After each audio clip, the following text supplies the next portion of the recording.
Most people today believe they understand the story of Babylon, seeing it merely as an ancient ruin or a footnote in the book of Daniel, a distant historical enemy of Israel.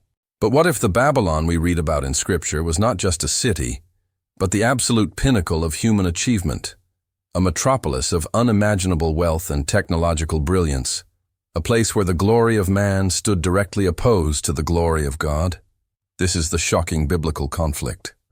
The greatest empire the world had ever seen, a city deemed eternal by its builders, was singled out for total, systematic annihilation by the Almighty.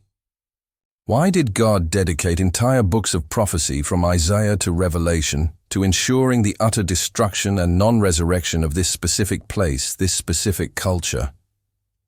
Today we are going deep into the archaeological evidence and the scriptural accounts to discover what it was really like to walk the streets of this condemned capital, and you will discover the terrifying truth hidden within the bricks of Babylon, the city God destroyed.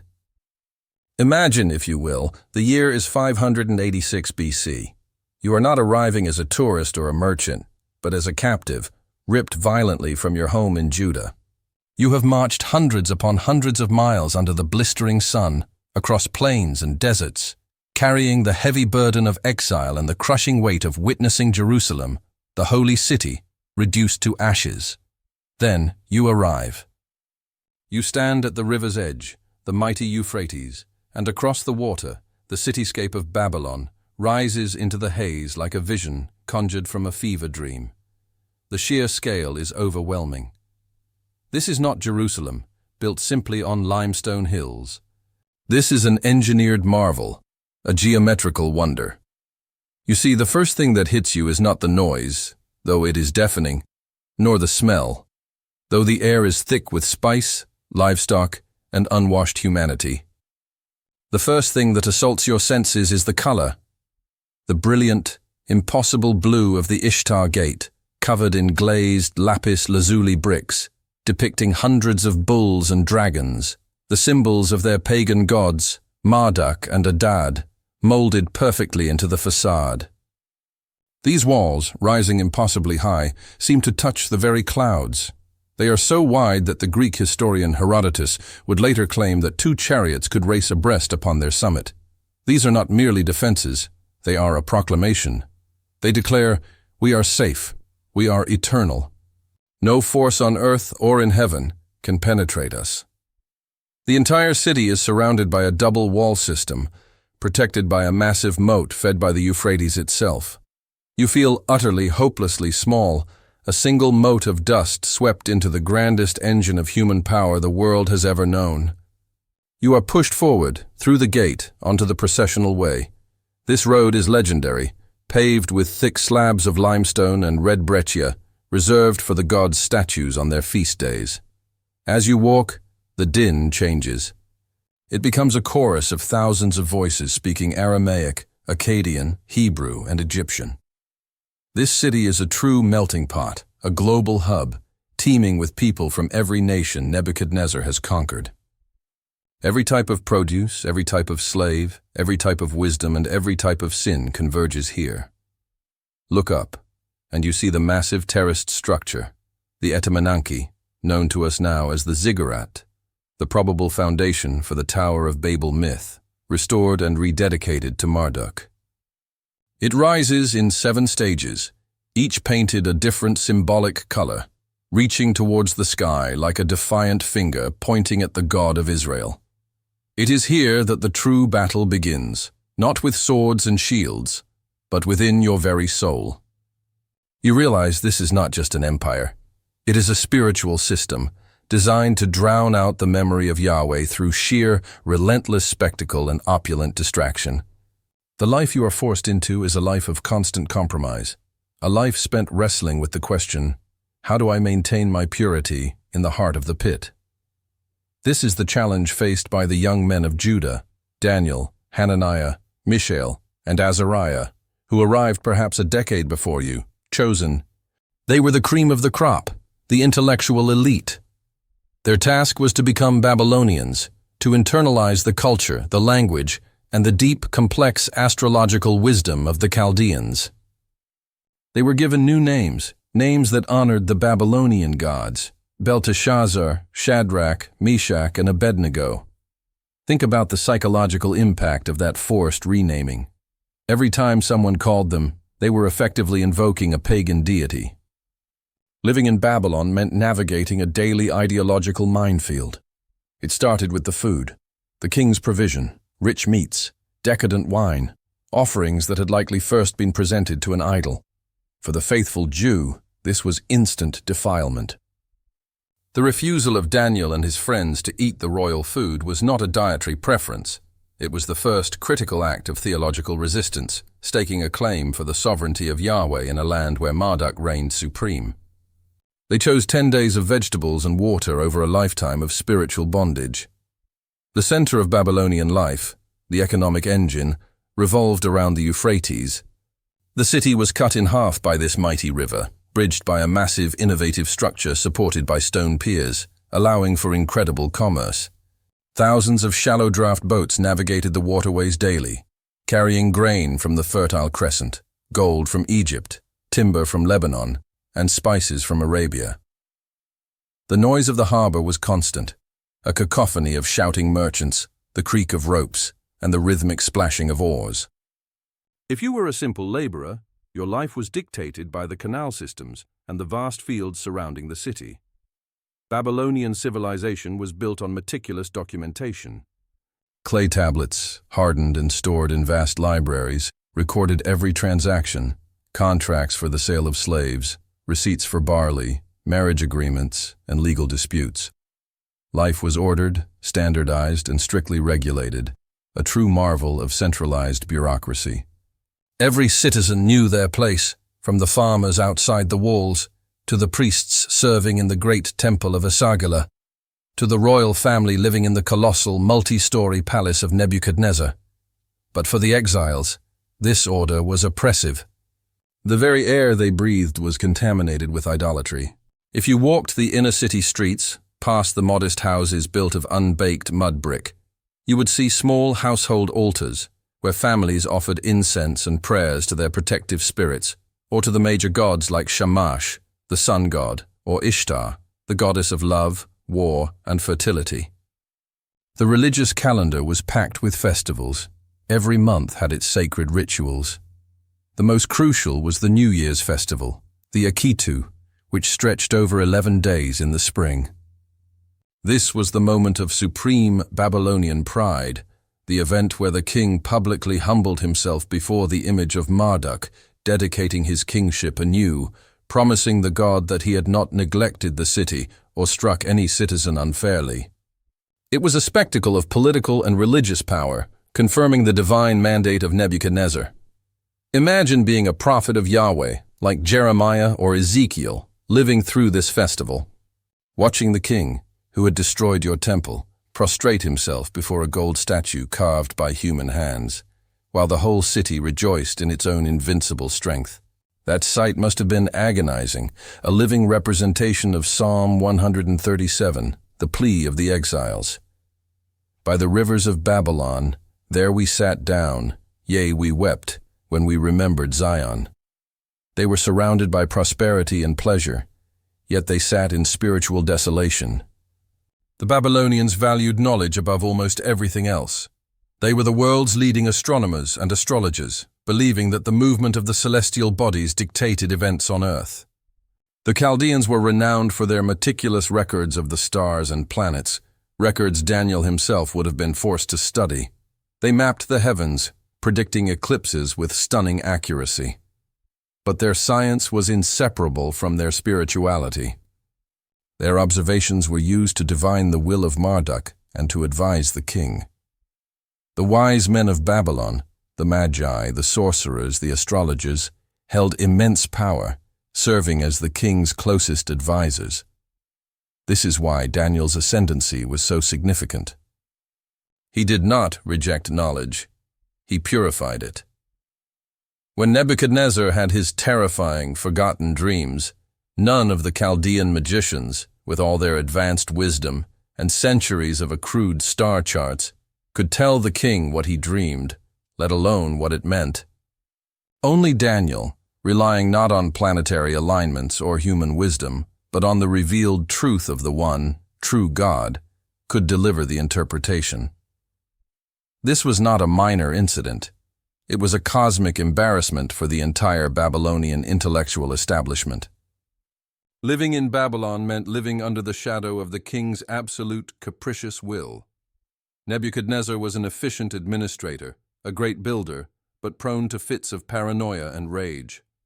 The story of the colossal golden image erected on the plain of Dura perfectly illustrates this blend of political absolutism and religious coercion. This was not just Nebuchadnezzar commissioning a statue. It was a loyalty test for the entire multi-ethnic empire. The sound of the music, the cornet, flute, harp, sackbut, psaltery, and dulcimer, was the signal. When the music played, everyone, from the lowest peasant to the highest governor, had to fall down and worship the image. This act was designed to solidify the state religion and crush any lingering allegiance to foreign gods. For Shadrach, Meshach, and Abednego, the Hebrew exiles who had proven themselves loyal administrators, the choice was existential. To bow was to live comfortably and maintain their power. To refuse was to face instant, agonizing death in the superheated furnace. Their refusal was defiant, pure, and uncompromising. They stood firm, stating that even if their God did not choose to save them, they would still not serve the king's gods or worship the golden image. Think about the atmosphere surrounding that fiery furnace. The air was thick with smoke, the heat so intense that the soldiers who threw them in were immediately consumed. The entire political class of Babylon was present, watching this spectacle of imperial power flexing its muscle. And then came the moment that shattered the Babylonian worldview. The king looked in and saw not 3 men burning, but 4, walking unbound in the midst of the flames, and the appearance of the 4th was like the Son of God.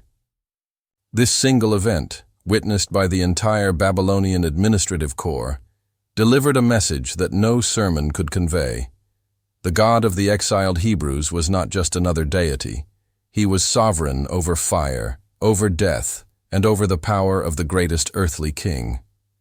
Nebuchadnezzar, in that moment, went from a conqueror to a witness, forced to issue a decree that no one in his entire vast empire should speak anything amiss against the God of Shadrach, Meshach, and Abednego. But the spiritual conflict that defined life in Babylon did not end with Nebuchadnezzar's repentance, which was, at best, fleeting. The city's core identity was pride. The very existence of its magnificent architecture, its hanging gardens, its endless wealth, all screamed, "Look what we have accomplished by our own strength." After Nebuchadnezzar was humbled, lived like a beast for 7 years, and then restored, the memory of God's power faded quickly. The next generation, the final dynasty, reverted to the core sin of the city, arrogance against the heavens. This brings us to the true climax of Babylon's existence, the night it fell, a moment of maximum intensity and divine judgment. The year is 539 BC. Babylon is ruled by Belshazzar, a co-regent who likely governed while his father, Nabonidus, was campaigning elsewhere. Belshazzar decided to host a feast of truly spectacular, decadent proportions.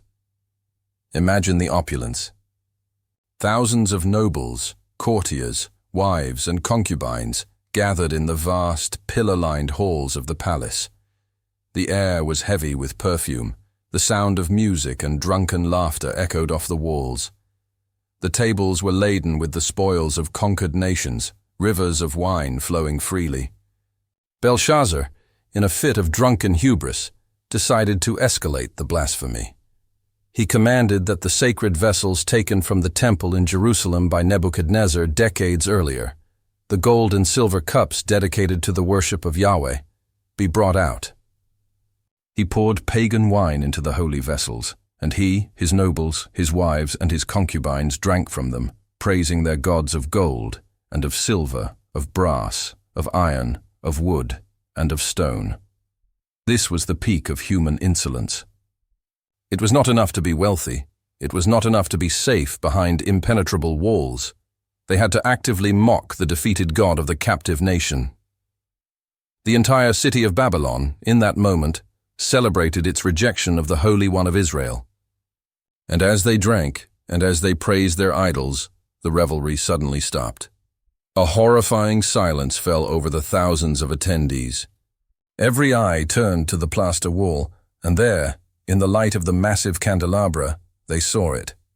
The fingers of a human hand writing 4 cryptic words upon the wall. Think about the terror. Not a voice, not a thunderclap, but a disembodied hand, demonstrating a power utterly beyond human comprehension, inscribing their doom. Belshazzar's knees knocked together, his face went white, and the strength left his loins.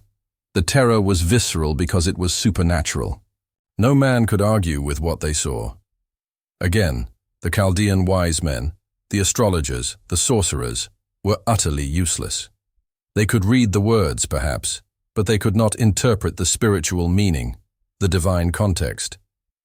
They finally remembered Daniel, the old man, who had served previous kings, the man who had the spirit of the holy gods in him. Daniel was brought in from obscurity, dressed in the finest robes, and promised the 3rd highest rule in the kingdom if he could read the writing. Daniel looked at the trembling king and delivered the final, crushing sermon to the greatest city on earth. He refused the gifts, but spoke the truth. He reminded Belshazzar of his grandfather Nebuchadnezzar's humbling experience, that even the greatest king learned that the Most High God rules in the kingdom of men and appoints over it whomsoever he will. He condemned Belshazzar for his pride, for failing to humble his heart, and for drinking from the holy vessels of the Lord. Then Daniel translated the judgment. Mene, mene, tekel, upharsin. Mene, God has numbered your kingdom and finished it. Tekel, you have been weighed in the balances and are found wanting. Upharsin, your kingdom is divided and given to the Medes and Persians. The judgment was not slow, it was immediate, catastrophic, and absolute. While the feast was still underway, while the people were still drunk and oblivious behind their 300-foot-high walls, the prophecy was fulfilled. Cyrus the Great, the Persian commander, along with his Median allies, had executed a brilliant military maneuver. They had diverted the mighty Euphrates River upstream. As the river's level dropped dramatically, the Persian army marched straight into the city through the huge, now dry river gates, which had been carelessly left open because who would possibly need to guard a river? The security of Babylon rested on the assumption of its own impregnability. That night, the invading forces poured into the city like a flood. The chroniclers report that the invaders moved quickly through the darkness, surprising the revelers. Belshazzar, the king who had mocked God, was slain that very night. Babylon, the eternal city, fell in a single evening without a major battle fought on its towering walls. The consequences of this night echoed through history and prophecy. The golden head of Nebuchadnezzar's statue, representing the pure, absolute power of the Babylonian Empire, had been replaced by the silver chest and arms of the Medo-Persian Empire, a sign that the glory had already begun to diminish. Life under the Persians was drastically different. While the infrastructure of Babylon was maintained, the spiritual and political supremacy vanished. For the Jewish exiles, the Persian rule brought hope. Cyrus the Great, named by the prophet Isaiah over a century before he was born as the shepherd of the Lord, issued a decree allowing the Jews to return to Jerusalem and rebuild their temple. The captivity was over, just as Jeremiah had prophesied. But the physical city of Babylon did not immediately vanish. Its death was slow, agonizing, and drawn out over centuries, fulfilling the most chilling prophecies of Isaiah and Jeremiah. Isaiah chapter 13 declares that Babylon would never be inhabited again, that it would become a desolation, a home for wild beasts, where the Arab would not pitch his tent, and the shepherds would not make their fold. This is a crucial point. Most ancient cities that were conquered were resettled, rebuilt, and renamed. Not Babylon. Its destruction was meant to be a permanent, tangible lesson in divine judgment. The Achaemenid Persians, including Darius and Xerxes, used Babylon as an administrative capital, but they did not hold the city in the same esteem as Nebuchadnezzar had. When Alexander the Great conquered the city in 331 BC, he intended to make it the capital of his vast empire and even began reconstruction efforts on the colossal ziggurat. However, Alexander died in Nebuchadnezzar's palace in 323 BC, and his dreams for Babylon died with him. Subsequent Hellenistic rulers, the Seleucids, founded a new capital city, Seleucia, only 55 miles away, deliberately drawing the population and the economic power away from the old center. The grand, sprawling metropolis began to wither. The irrigation systems, the lifeblood of the surrounding fields, were neglected. The once vibrant processional way became cracked and overgrown. The vast monumental walls, once symbols of invincible strength, became quarries for new construction materials. By the time of Christ, Babylon was largely a ghost town, a collection of ruins still impressive in their decay, but no longer the beating heart of world power. Strabo, the Roman geographer, writing in the 1st century AD, described Babylon as a massive desert, observing that the great city had become empty. This process of intentional abandonment and decay is the fulfillment of the curse. It wasn't a quick, single cataclysm like the destruction of Pompeii. It was a slow, deliberate spiritual withdrawal of favor designed to show future generations that when God speaks a word of judgment, even the greatest human accomplishment cannot withstand it.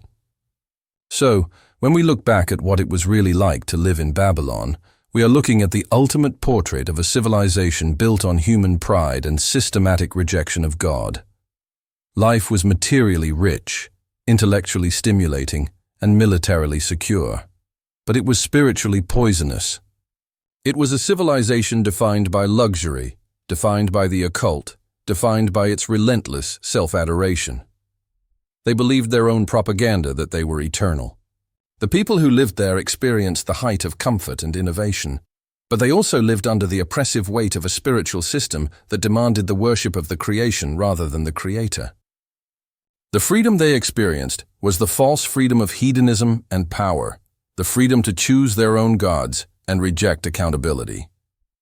This deep analysis leads us to the terrifying continuity of Babylon. Why does the concept of Babylon resurface so powerfully in the very last book of the Bible, in Revelation? The Apostle John, writing centuries after the physical city lay in ruins, dedicates a significant portion of his prophecy to Babylon the Great, the mother of harlots and abominations of the earth. This metaphorical Babylon is not a literal physical city to be rebuilt in the Middle East. It is the spiritual successor, the continuation of the Babylonian system. The Babylon of Revelation represents the final world system characterized by the same core sins that defined Nebuchadnezzar's capital: economic oppression, excessive luxury, moral depravity, and profound spiritual arrogance. The belief that humanity can build its own paradise and declare its own. The lessons from living in ancient Babylon are fundamentally timeless.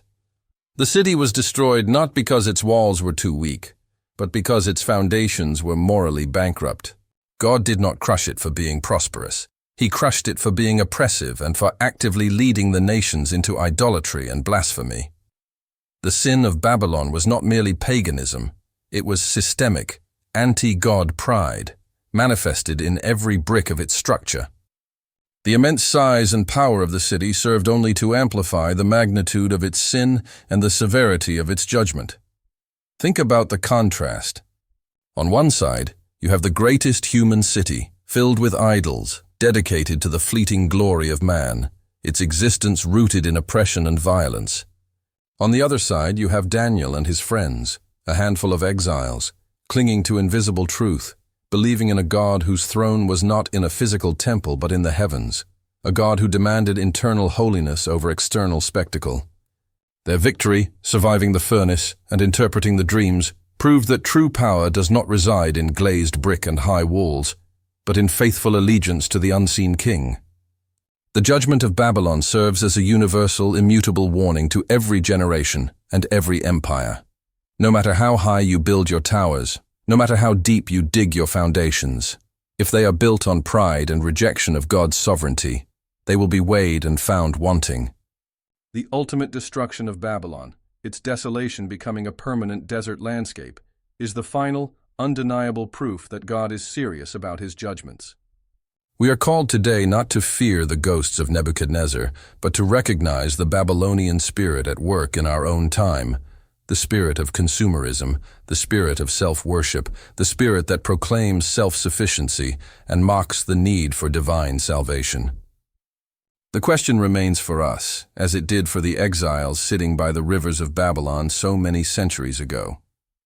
When the world around us demands we bow down to its idols, whether they be made of gold, power, or modern ideology, where do we place our allegiance? Do we choose the easy path of compromise, and comfort in the world system? Or do we, like Daniel, choose 10 days of vegetables and a lifetime of uncompromising truth, trusting that the God who shut the mouths of lions and walked through the furnace will deliver us from the spirit of the city God destroyed? The story of Babylon is not history. It is a prophecy, a mirror reflecting our own age, reminding us that the glory of man is temporary, but the word of our God stands forever. This is the end of the analysis, but the beginning of our reflection. If this deep dive into the historical and spiritual truth of Babylon has opened your eyes to the severity and faithfulness of God's judgments, I urge you to take action now.